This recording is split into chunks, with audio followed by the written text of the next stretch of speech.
ഞങ്ങൾ കരഞ്ഞ് തളർന്നിരിക്കുന്ന ഒരു അവസ്ഥയായിരുന്നു. മാധ്യമങ്ങൾ ആ സമയത്ത് മാധ്യമങ്ങൾ അവരുടെ ഡ്യൂട്ടി പെർഫെക്റ്റ് ആയിട്ട് ചെയ്തു.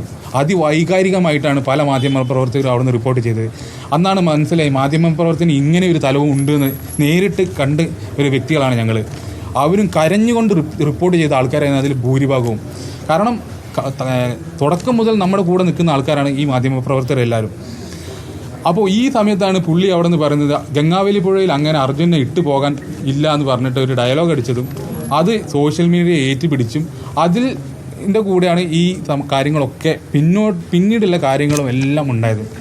അപ്പോൾ ഇതിൽ യഥാർത്ഥമായിട്ട് നമുക്ക് ചെയ്തു തന്ന കുറച്ച് ആൾക്കാരുണ്ട്. ഈ രാഘവേട്ടനും AKM, അതേപോലെ നമ്മുടെ മന്ത്രിമാർ, പിന്നെ ചീഫ് മിനിസ്റ്റർ ഈ പിണറായി വിജയൻ, സിദ്ധരാമയ്യ, DK ശിവകുമാർ, ഒരുപാട് എണ്ണിയാൽ തീരാത്ത, അതിലുപരി നന്ദി പറയേണ്ട ആണ് കേരളത്തിലെ പൊതുസമൂഹം.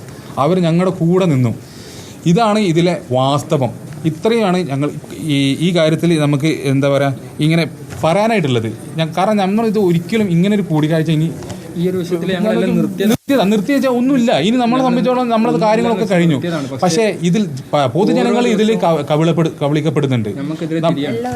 അതെ, ഒരാളിലേക്ക് മാത്രം അതിലൊന്നും നമുക്ക് നമ്മളെ സംബന്ധിച്ചോളം നമുക്കൊന്നും അതിൽ പരാതിയില്ല. ഒരാളിലേക്ക് പോകുന്നതിലും അതൊന്നും നമ്മളെ ബാധിക്കുന്ന നമ്മുടെ ഇമോഷനെ വിറ്റിട്ടാണ് ഈ കാര്യങ്ങളൊക്കെ നടക്കുന്നത്. പിന്നെ ഞങ്ങൾക്ക് നോക്കൂ, ഞാൻ നേരത്തെ പറഞ്ഞ കാര്യം തന്നെ, ഒരുപാട് സഹായത്തിൻ്റെ പ്രവാഹമാണ്. ഈ ഫണ്ടുകളൊക്കെ ഇവിടെ മേടിച്ച് വെച്ചാൽ ഞങ്ങൾ കോടികൾ ഇവിടെ വെക്കാനുള്ള പൈസ ഉണ്ടാവും. ഇപ്പം ആ രീതിയിൽ ആൾക്കാരാണ് നമ്മൾ ബന്ധപ്പെടുന്നത്. അതാണ് ഞാൻ പറയുന്നത്. ആൾക്കാർ പേരുകളൊന്നും നമുക്ക് വെളിപ്പെടുത്താൻ താല്പര്യമില്ല. ആ രീതിയിലുള്ള ആൾക്കാരാണ് നമ്മൾ ബന്ധപ്പെടുന്നതും ഏത് രീതിയിലുള്ള സഹായത്തിനും സ്ഥലങ്ങളിലും ചെന്നിട്ട് ഞങ്ങളെ അതായത് ഒരു ദാരിദ്ര്യം പോലെ പറഞ്ഞു നടക്കും. ഞാൻ എത്രയോ പ്രാവശ്യം കാല് പിടിച്ച് ഞാൻ പറഞ്ഞു അങ്ങനെ പറഞ്ഞു നടക്കരുത്, ഞങ്ങൾക്ക് നാളെ ജീവിക്കാനുള്ള പുറത്ത്.